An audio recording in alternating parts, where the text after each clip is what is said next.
ഹരേ കൃഷ്ണ. എല്ലാവർക്കും ഒരുപാട് നന്ദി. ഈ രാവിലെ തന്നെ ഏകദേശം 133ഓളം ഭക്തന്മാര് ഈ ബലരാം ടെമ്പിളിന്റെ ഓൺലൈൻ പോർട്ടിൽ വന്നിട്ട് നാമം ചൊല്ലുക ഒക്കെ വളരെ അത്ഭുതകരമായ കാര്യമാണ്. അതിന്റെ പുറകിൽ പ്രവർത്തിക്കുന്ന എല്ലാ ഭക്തന്മാർക്കും ഒരുപാട് നന്ദി. കാരണം നിങ്ങൾ ചെയ്യുന്നത് ഏറ്റവും വലിയൊരു മഹത് സേവനമാണ്. അതിലെ ഒരു ചെറിയ ഭാഗമാവാനായിട്ട് എനിക്കൊരു അവസരം തന്ന സുവ്യക്ത നരസിംഹ ദാസ് പ്രഭുജിക്കും അജാമുൽ ദാസ് പ്രഭുജിക്കും എന്നെ ഒരുപാട് നന്ദി. പിന്നെ ജഗത്സാക്ഷി പ്രഭുജിയുടെ ഈ നമ്മുടെ ഈ ടെമ്പിളിന്റെ ഭാഗമായിട്ട് ഒരു സേവനം ചെയ്യാനുള്ള ഒരു അവസരം ലഭിച്ചതിൽ ഒരുപാട് നന്ദി. അതിന് സാഹചര്യം ഒരുക്കി തന്ന ഈ എല്ലാ മാനേജ്മെന്റിനോടും നന്ദി പറയുന്നു. അപ്പോ ഇന്ന് എന്നെ ഏൽപ്പിച്ചിരിക്കുന്ന സേവനം എന്ന് വെച്ച് കഴിഞ്ഞാല് ഹരേകൃഷ്ണ മഹാമന്ത്രത്തിന്റെ മഹിമയെ കുറിച്ച് സംസാരിക്കാനാണ്. അപ്പോ ഹരേകൃഷ്ണ മഹാമന്ത്രത്തിന്റെ മഹിമ നമ്മൾ മനസ്സിലാക്കുന്നതിന് മുമ്പായിട്ട് ഇവിടെ കൂടിയിരിക്കുന്ന എല്ലാ ഭക്തന്മാരുടെയും കാൽക്കൽ എന്റെ വിനീതമായ പ്രണാമം, സാഷ്ടാംഗ പ്രണാമം.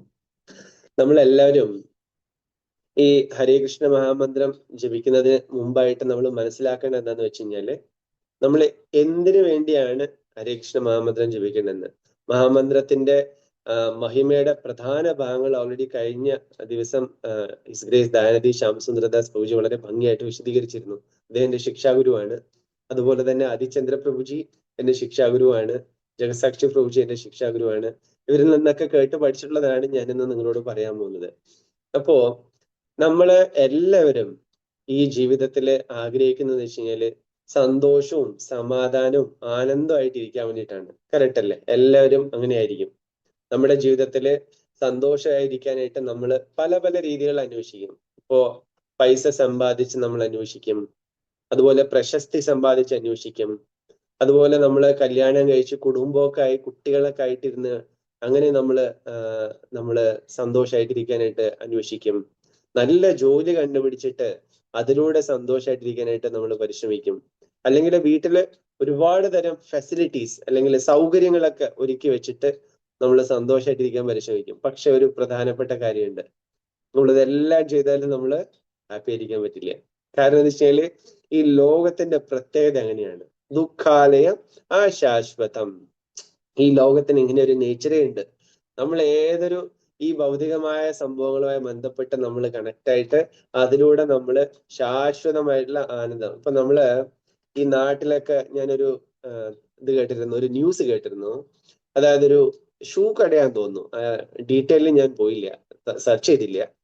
അതായത് ഒരു ഷൂ കടയിൽ എങ്ങാണ്ട് ആ ഷൂവിന്റെ വില വളരെ കുറച്ചുകൊണ്ട് ഒരു ഉദ്ഘാടന ചടങ്ങ് പ്രിപ്പയർ ചെയ്തപ്പോ അത് വാങ്ങിക്കാനായിട്ട് ആ ഏരിയ മുഴുവൻ ആൾക്കാരങ്ങ് കുത്തി നിറഞ്ഞു നിൽക്കുക. അതുപോലെ തന്നെ നമ്മുടെ ഈ ഗൾഫ് കൺട്രിയിലൊക്കെ ഏതെങ്കിലും സൂപ്പർ മാർക്കറ്റ് അവരത് വൈൻഡ് അപ്പ് ചെയ്യുന്ന സമയത്ത് അവരൊരു സെയിൽ ഇടും.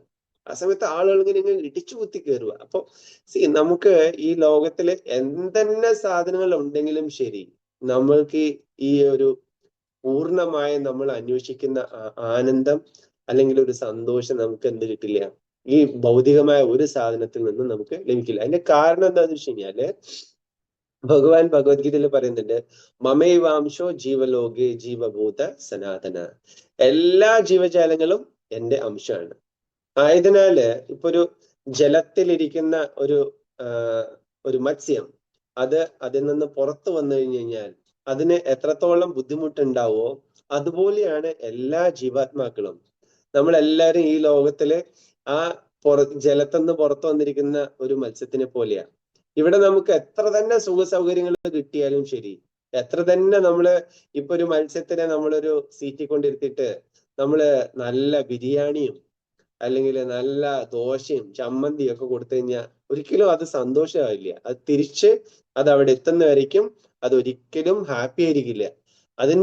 അതിന്റെ കാരണം എന്താന്ന് വെച്ച് കഴിഞ്ഞാല് നമ്മളെല്ലാവരും ഭഗവാന്റെ അംശമാണ്. അത് ഭഗവാൻ പറഞ്ഞു. നമ്മുടെ ഒറിജിനൽ സ്വരൂപം എന്ന് വെച്ച് കഴിഞ്ഞാല് ജീവന്റെ സ്വരൂപങ്ങൾ കൃഷ്ണരെ നിത്യദാസ്. നമ്മൾ എല്ലാവരും ഭഗവാന്റെ നിത്യദാസന്മാരാണ്. ആ ഭഗവാന്റെ ആ കൂടെ നമ്മള് സഹവസിക്കുമ്പോൾ മാത്രമേ നമുക്ക് പൂർണ്ണമായിട്ടുള്ള ആനന്ദം ലഭിക്കുള്ളൂ.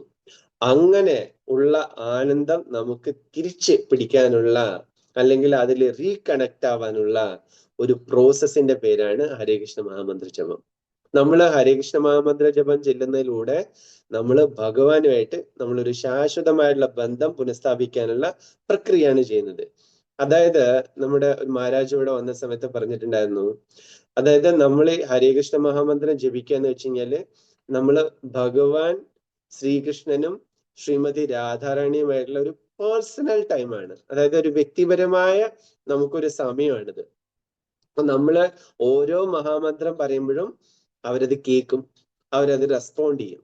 അപ്പൊ നമ്മള് ശ്രദ്ധയോടുകൂടെ നമ്മൾ ഈ മന്ത്രം ചൊല്ലിക്കഴിഞ്ഞു കഴിഞ്ഞാല് അത് നമ്മുടെ ജീവിതത്തിൽ ഭയങ്കരമായിട്ട് അത് റിഫ്ലക്ട് ചെയ്യും. കാരണം വെച്ച് കഴിഞ്ഞാല് ഇന്നലെ ദയാനിധി പ്രഭുജി അവസാനം പറഞ്ഞു നിർത്തുന്ന സമയത്ത് ഒരു ആളെ പറ്റി സംസാരിച്ചിട്ടുണ്ടായിരുന്നു. ഒരു ക്യാമ്പില് താമസിച്ച ആ ആള് ഞാൻ തന്നെയാണ്. അപ്പോ അങ്ങനെ ഒരു സാഹചര്യത്തിൽ ഉണ്ടായിരുന്ന ഞാൻ, എനിക്ക് ആ സാഹചര്യത്തിൽ നിന്ന് പുറത്തു വരാനുണ്ടായിരിക്കുന്ന ഒരു ഹെൽപ്പ് കിട്ടിയെന്ന് വെച്ച് കഴിഞ്ഞാല് ഈ ഹരേകൃഷ്ണ മഹാമന്ത്ര ജപത്തിലൂടെയാണ്. സോ ആ മഹാമന്ത്ര ജപം നമ്മളെ ഭയങ്കരമായിട്ട് ഹെൽപ്പ് ചെയ്യും.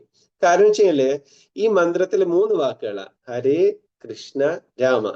ഇത് മൂന്നും ഭയങ്കര പവർഫുള്ളാണ്. കാരണം വെച്ച് കഴിഞ്ഞാല് ഹരേ എന്ന് വെച്ച് കഴിഞ്ഞാല് ഭഗവാന്റെ ആന്തരിക ആനന്ദ ശക്തിയാണ് ശ്രീമതി രാധാറാണി. അദ്ദേഹത്തെയാണ് ഹരേ എന്നുകൊണ്ട് പറയുന്നത്. രണ്ടാമത് കൃഷ്ണ എന്ന് വെച്ച് കഴിഞ്ഞാല് സർവ ആകർഷകനായിട്ടുള്ള പരമദിവ്യോത്തമ പുരുഷനായിട്ടുള്ള ഭഗവാനെയാണ് കൃഷ്ണ എന്ന് വെച്ച് കഴിഞ്ഞാൽ ഉദ്ദേശിക്കുന്നത്. രാമ എന്ന് വെച്ച് കഴിഞ്ഞാല് എല്ലാ ആനന്ദത്തിന്റെയും ആധാരമായ ഭഗവാൻ. അതിനാല് ഈ മന്ത്രം നമ്മൾ മുഴുവൻ ചെല്ലുന്ന സമയത്ത് ഇതൊരു പ്രാർത്ഥനയാണ്. നമ്മൾ ഇങ്ങനെ മന്ത്രം ചെല്ലുമ്പോൾ അതൊരു പ്രാർത്ഥനയായിട്ടാ പോവാ. ഹേ രാധേ, ഹേ കൃഷ്ണ, ദയവായി എന്നെ നിങ്ങളുടെ ഭക്തിയുത ഭഗവത് സേവനത്തില് ഏർപ്പെടുത്തണമേ എന്നാണ് ഇതില് പ്രാർത്ഥന. ഇതില് ധനമോ പ്രശസ്തിയോ ഭൗതിക സൗകര്യങ്ങളോ ഇതൊന്നും ചോദിക്കുന്നില്ല. ശുദ്ധ ഭക്തി മാത്രമേ ചോദിക്കുന്നത്. അതായത് ഭഗവാന്റെ ഭക്തിയുത സേവനം മാത്രമേ ചോദിക്കുന്നത്. അപ്പൊ നമ്മള് ശ്രദ്ധയോടുകൂടെ നമ്മൾ നാമം ചൊല്ലിക്കഴിഞ്ഞു കഴിഞ്ഞാൽ അധികം വൈകാതെ തന്നെ നമുക്ക് നിറയെ ഈ സേവന ഓപ്പർച്യൂണിറ്റികൾ അല്ലെങ്കിൽ സേവനത്തിനുള്ള അവസരങ്ങൾ നമുക്ക് ലഭിക്കും. ആ സേവനങ്ങൾ നമ്മൾ ചെയ്യുന്നതിലൂടെ നമുക്ക് പരമമായ ആനന്ദം നമുക്ക് ലഭിക്കും. അപ്പോ പത്മപുരാണം പറയുന്നത് വെച്ചാല് നാമചിന്താമണി കൃഷ്ണ ചൈതന്യ രസവിഗ്രഹ. ഭഗവാന്റെ നാമവും ഭഗവാനും തമ്മിൽ യാതൊരു വ്യത്യാസമില്ല. ഇപ്പൊ നമ്മള് ഈ മാങ്ങ എന്ന് പറഞ്ഞാല് നമുക്ക് മാങ്ങയുടെ രുചി ലഭിക്കില്ല. കറക്റ്റ് അല്ലേ? മാങ്ങ മാങ്ങ എന്ന് പറഞ്ഞു കഴിഞ്ഞാൽ മാങ്ങയുടെ രുചി ലഭിക്കില്ല. അതുപോലെ തന്നെ വെള്ളം വെള്ളം എന്ന് പറഞ്ഞു കഴിഞ്ഞാൽ നമ്മുടെ ദാഹം മാറില്ല. പക്ഷേ ഭഗവാന്റെ നാമവും ഭഗവാനും അത് തമ്മിൽ യാതൊരു വ്യത്യാസമില്ല. ആയതിനാലും നമ്മള് ഈ ഭഗവാന്റെ നാമം ചൊല്ലിക്കഴിഞ്ഞാൽ തന്നെ നമുക്ക് ഭഗവാനുമായിട്ട് കണക്ട് ചെയ്തിട്ടുള്ള അതേ പരമാനന്ദം നമുക്ക് ലഭിക്കും. അങ്ങനെയുള്ള ശുദ്ധനാമത്തിലേക്കുള്ള യാത്രയിലാണ് നമ്മളുടെ ഈ ഹരേകൃഷ്ണ മഹാമന്ത്ര ജപ പ്രോസസ്സുകളൊക്കെ.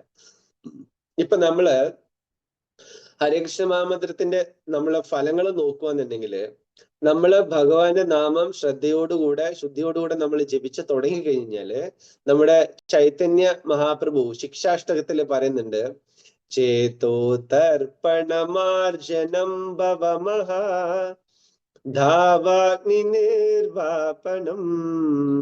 അതായത് നമ്മുടെ ഹൃദയത്തിൽ എന്ന് വെച്ച് കഴിഞ്ഞാല് ഇന്നലെ പ്രഭുജി പറഞ്ഞ പോലെ കാമം, ക്രോധം, ലോഭം, മോഹം, മതം, മാത്സര്യം ഇങ്ങനെ ഒരുപാട് സംഭവങ്ങള് നമ്മുടെ ഹൃദയത്തിനകത്ത് ഉണ്ട്. അപ്പൊ അതൊക്കെ കൊണ്ട് വളരെ ബുദ്ധിമുട്ടാണ്. അതിൽ നിന്ന് നമ്മൾ പുറത്തു വരിക എന്ന് വെച്ച് കഴിഞ്ഞാല് വലിയ കഷ്ടമാണ്. പക്ഷേ നമ്മള് ഹരേകൃഷ്ണ മഹാമന്ത്രം ജപത്തിലൂടെ നമുക്ക് ഇതിൽ നിന്ന് വേഗം പുറത്തുവരാൻ പറ്റും. അതായത് നമുക്ക് മനഃശാന്തി ഉണ്ടാവും. കാരണം വെച്ചാൽ നമ്മളുടെ ഈ കാമക്രോധ ലോഭങ്ങളൊക്കെ പോയി കഴിഞ്ഞാൽ പിന്നെ നമുക്ക് വേറെ യാതൊരു പ്രശ്നങ്ങളില്ല. അപ്പൊ ഹരേകൃഷ്ണ മഹാമന്ത്രം ജപത്തിലൂടെ നമുക്ക് ഭക്തിയുത ഭഗവത് സേവനം ചെയ്തുകൊണ്ട് കൃഷ്ണപ്രേമം ഉണർത്തി കഴിഞ്ഞു കഴിഞ്ഞാൽ നമുക്ക് തീർച്ചയായിട്ടും ഭഗവാനോട് സ്നേഹം വരും. ബാക്കിയുള്ള ജീവഗണങ്ങളോടുള്ള നമ്മുടെ ഈ അസൂയൊക്കെ തനിയെ ഇല്ലാതാവും. അത് മാത്രല്ല, ഹരേകൃഷ്ണ മഹാമന്ത്രം നമ്മളെ എല്ലാ പ്രശ്നങ്ങളിൽ നിന്നും നമ്മളെ രക്ഷിക്കുകയും ചെയ്യും. ഇതിനൊരു ഉദാഹരണം ഉണ്ട്. അജാമള എന്ന് പറഞ്ഞിട്ടൊരു ഒരാളുടെ ശ്രീമദ് ഭാഗവതത്തില് അജാമള ഉപാഖ്യാനം ഉണ്ട്. അതിനകത്ത് ഈ അജാമളൻ അവസാന കാലഘട്ടങ്ങളിൽ വളരെ ഒരു ബ്രാഹ്മണനായിരുന്ന വ്യക്തി ജീവിതം എല്ലാം വളരെയധികം തെറ്റായ രീതിയിൽ ജീവിച്ച് അവസാന മരണാസന്ന സമയത്ത് യമകിങ്കരന്മാരെ കണ്ട് പേടിച്ച് നാരായണ എന്ന് പറഞ്ഞ് ഉറക്കെ വിളിച്ചപ്പോ ആ വിഷ്ണുദൂതന്മാര് വന്ന് അദ്ദേഹത്തിനെ രക്ഷിക്കുന്ന ഒരു സാഹചര്യം ഉണ്ട്. അപ്പോ നമ്മൾക്ക് മനസ്സിലാക്കേണ്ടത് വെച്ച് കഴിഞ്ഞാല് ഈ ഹരേകൃഷ്ണ മഹാമന്ത്ര ജപം അല്ലെങ്കിൽ ഭഗവാന്റെ നാമജപം നമ്മളെ ഒരുപാട് ഈ പ്രശ്നങ്ങളിൽ നിന്ന് നമ്മളെ സംരക്ഷിക്കും. അത് മാത്രല്ല നമ്മള് ഈ ജോലിക്ക് പോകുന്നതിന് മുമ്പ്, ഇവിടെ ജോലിക്ക് പോകുന്ന ആളുകളായാലും ശരി, നമ്മളെ ജീവിതത്തില് രാവിലെ എഴുന്നേറ്റിട്ട് നമ്മളെ ദൈനംദിന ജീവിതം ചെയ്യുമ്പോഴായാലും ശരി, നമ്മളെ ജീവിതം വളരെ സന്തോഷകരമായി പോകണമെന്നുണ്ടെങ്കിൽ രാവിലെ എഴുന്നേറ്റിട്ട് ഒരു റൗണ്ട് മാലയിൽ മിനിമം നമ്മൾ ചെയ്തിട്ട് പോയി കഴിഞ്ഞാൽ അന്നത്തെ ദിവസം വളരെ ശാന്തമായിരിക്കും. ഇതെന്റെ ജീവിതത്തിൽ വളരെ അനുഭവമുള്ളതാണ്. എന്നെങ്കിലും രാവിലെ എഴുന്നേറ്റ് നാമം ചൊല്ലാൻ പറ്റാതെ ഓഫീസിൽ പോയി കഴിഞ്ഞാല് ഓഫീസിൽ നിന്ന് ഇഷ്ടം പോലെ ചീത്ത കിട്ടും. സോ അത് നമ്മുടെ ജീവിതത്തിൽ വേഗം മനസ്സിലാക്കാൻ പറ്റും. അതുകൊണ്ട് അറ്റ്ലീസ്റ്റ് ജോലിക്ക് പോകുന്നതിന് മുമ്പായിട്ട് എങ്ങനെയെങ്കിലും ഒരു മിനിമം ഒരു 1 റൗണ്ടെങ്കിലും ചെല്ലാനായി ശ്രമിക്കുക. ദീക്ഷ എടുത്തിട്ടുള്ള ആളുകളാണെന്നുണ്ടെങ്കിൽ ഒരു മിനിമം 8 റൗണ്ടെങ്കിലും ചെല്ലാനായിട്ട് പരിശ്രമിക്കുക. അപ്പോ ഈ മഹാമന്ത്രത്തിന്റെ അതുല്യമായിട്ടുള്ള മഹിമനെ കുറിച്ചിട്ട് പത്മപുരാണത്തിൽ പറയുന്നുണ്ട്. ഗോകോടിതാനം ഗ്രഹണേ കകസ്യ പ്രയാഗ ഗംഗോദക കൽപവാസം യജ്ഞായുധം മേരു സുവർണധാനം ഗോവിന്ദ കീർത്തേന സമം ശതശ്മൈ. അതായത് ഈ നമ്മുടെ ഗ്രഹണ സമയത്ത്, സൂര്യഗ്രഹണ സമയത്ത് നമ്മൾ കോടിക്കണക്കിന് ദാനം, പശുക്കളെ ദാനം ചെയ്താൽ നമുക്ക് എന്ത് പുണ്യമാണ് ലഭിക്കുക? അല്ലെങ്കിൽ ഗംഗയുടെയോ പ്രയാഗയുടെ തീരത്ത്, അതായത് ഒരു കൽപ്പം വസിക്കുക. ഒരു കൽപ്പം എന്ന് വെച്ച് കഴിഞ്ഞാൽ അറിയാലോ, നമ്മുടെ ബ്രഹ്മാവിന്റെ ആയുസിനനുസരിച്ചിട്ട് ഒരു കൽപ്പം അവിടെ വസിച്ചു കഴിഞ്ഞു കഴിഞ്ഞാൽ നമുക്ക് എന്ത് പുണ്യമാണ് ലഭിക്കുന്നത്? അല്ലെങ്കിൽ ഒരു സുമേരു പർവ്വതത്തിന്റെ അത്രത്തോളം വലുപ്പത്തില് നമ്മൾ സ്വർണം ദാനം ചെയ്തു കഴിഞ്ഞാൽ നമുക്ക് എന്താണ് നമുക്ക് ലഭിക്കുന്നത്? പുണ്യമാണ് ലഭിക്കുന്നത്. ഇതെല്ലാം കൂടെ ചേർത്ത് വെച്ച് കഴിഞ്ഞാലും ഒരു ഗോവിന്ദ എന്ന് വിളിക്കുന്ന ഒരു നാമത്തിന്റെ ഫലത്തിന് അത്രത്തോളം വരില്ല. അപ്പൊ ഒന്ന് ആലോചിച്ച് നോക്കുക, ഭഗവാന്റെ ഒരു നാമത്തിന് എത്രത്തോളം പവർഫുൾ ആണെന്നുള്ളത്, എത്രത്തോളം ഭയങ്കര ശക്തിമത്താണെന്നുള്ളത്.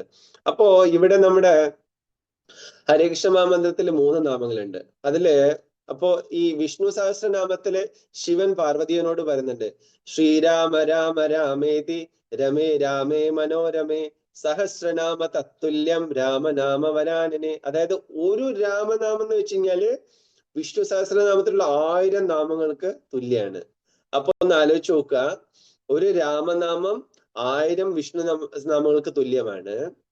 അതുപോലെ 3 രാമനാമം ഒരു കൃഷ്ണനാമത്തിന് തുല്യമാണ്. അപ്പോ മഹാപ്രഭു നൽകിയുള്ള ഈ ഹരേകൃഷ്ണ മഹാമന്ത്രം നമ്മൾ ജപിക്കുമ്പോ നമുക്ക് ലഭിക്കുന്ന പുണ്യം എന്ന് വെച്ച് കഴിഞ്ഞാല് അത്രോളം വലുതാണ്.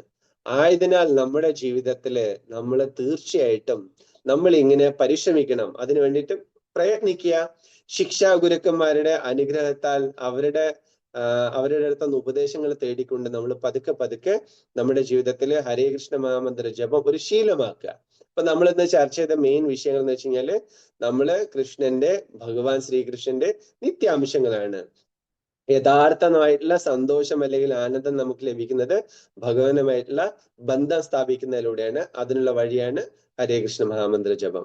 ഹരേകൃഷ്ണ മഹാമന്ത്ര ജപം നമ്മൾ ജപിക്കുന്ന സമയത്ത് നമ്മുടെ ഹൃദയം ശുദ്ധീകരിക്കും, മനഃശാന്തി നമുക്ക് ഉണ്ടാവും, കൃഷ്ണപ്രേമം ഉണർന്നു വരും. പിന്നെ ഭഗവാന്റെ നാമവും ഭഗവാനും അഭിന്നമാണ്, ഒരിക്കലും അത് വേറെയല്ല. അതിനാൽ നമുക്ക് ദിവസവും നമുക്ക് ഭഗവാന്റെ നാമം ശ്രദ്ധയോടെ ജപിക്കാം. ശ്രദ്ധയോടെ ജപിച്ചു കഴിഞ്ഞാൽ നമുക്ക് ഒരുപാട് കാര്യങ്ങളുണ്ട്. കാരണം വെച്ച് കഴിഞ്ഞാല് ശ്രീമദ് ഭാഗവതത്തിൽ പറയുന്നുണ്ട്, സാങ്കേത്യം പാരിഹാസം വാ സ്തോഭം ഹേലനേമേ ഭവ വൈകുണ്ഠ നാമഗ്രഹണം അശേഷാഖ ഹരം വിധു. അതായത് നമ്മള് തമാശയായിട്ടോ അശ്രദ്ധയായിട്ടോ അല്ലെങ്കിൽ മറ്റേതെങ്കിലും ഒരു ഉദ്ദേശത്തിന്റെ പുറത്തോ ഭഗവാന്റെ നാമം ഇങ്ങനെ ജസ്റ്റ് പറഞ്ഞാൽ കൂടെ നമുക്ക് ഭയങ്കര ഫലമാണ്. ഇതിനൊരു ചെറിയൊരു കഥയുണ്ട്. നമ്മൾ ആ കഥ പറഞ്ഞ് നമ്മുടെ സമയം പോവും. അതായത് നമ്മുടെ ഒരു ഹരേകൃഷ്ണ മഹാമന്ത്രം ജപത്തിലൂടെ നമ്മള് അജാമളനെ എങ്ങനെയാണ്, ഒരു നാരായണ നാമം കൊണ്ട് എങ്ങനെയാണ് അജാമളനെ നമുക്ക് മോക്ഷം കിട്ടിയെന്നുള്ളത് നമ്മൾ കണ്ടു. അതുപോലെ തന്നെ ശാസ്ത്രങ്ങളിൽ ഒരുപാട് ഉദാഹരണങ്ങളുണ്ട്. അതായത് ഭഗവാന്റെ ദിവ്യനാമം ജപിച്ചുകൊണ്ട് ഭഗവത് പ്രാപ്തി ലഭിച്ചിട്ടുള്ള ഒരുപാട് ഭക്തന്മാരെ കുറിച്ചിട്ട്. അപ്പോ നമ്മള് തമാശയായിട്ട് ജപിച്ചാൽ കൂടെ ആളുകൾക്ക് ഇത്രയും വലിയൊരു ശക്തി ലഭിക്കുമെങ്കിൽ, അല്ലെങ്കിൽ നമ്മുടെ ഭക്തിയിൽ മുന്നേറാൻ പറ്റുമെങ്കിൽ, ശ്രദ്ധയോടുകൂടെ ഭക്തിയോടുകൂടെ ജപിച്ചാൽ ഉള്ള അവസ്ഥ ഒന്ന് ആലോചിച്ച് നോക്കിയേ. അപ്പൊ തീർച്ചയായിട്ടും ഇവിടെ കൂടിയിരിക്കുന്ന എല്ലാ ഭക്തന്മാരോടും എനിക്ക് വിനീതമായിട്ടുള്ള ഒരു അഭിപ്രായം എന്ന് വെച്ച് കഴിഞ്ഞാല് എല്ലാവരും ജീവിതത്തില് ഹരേകൃഷ്ണ മഹാമന്ത്രം സ്ഥിരമായിട്ട് ജപിക്കുക. അങ്ങനെ എനിക്ക് ജപിക്കാനായിട്ടുള്ള അനുഗ്രഹം നിങ്ങൾ എല്ലാവരും